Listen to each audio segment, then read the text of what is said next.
காற்றோட்டம் இல்லாத தன்மையில் நமக்கு இருக்கும். XY பிராண்ட் நீங்கள் யூஸ் பண்ணீங்கன்னா.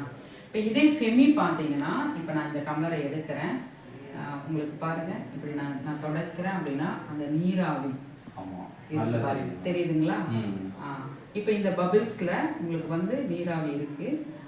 இது வந்து இயற்கையாக நமக்கு இப்படி கிடைக்கணும். பிறப்புறுப்பில் இந்த காற்றோட்டம் இருக்கணும். தான் தண்ணி தெரியுது பார்த்தீங்களா? தண்ணி தெரியுது பாருங்க. ஸோ இதனால நமக்கு வந்து பேட் ஸ்மெல் வரவே வராது.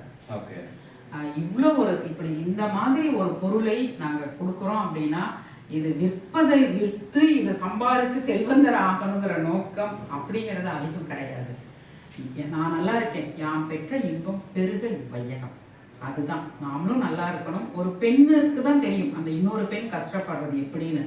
அது தெரிஞ்சதுனால தான் நாங்கள் இவ்வளோ பேர் இதில் இணைஞ்சு செய்துக்கிட்டு இருக்கோம். பார்த்துக்கிட்டு இருக்கிற நீங்களும் இதை பல பேருக்கு பகிருமாறு கேட்டுக்கொள்கிறேன். நன்றி, வணக்கம்.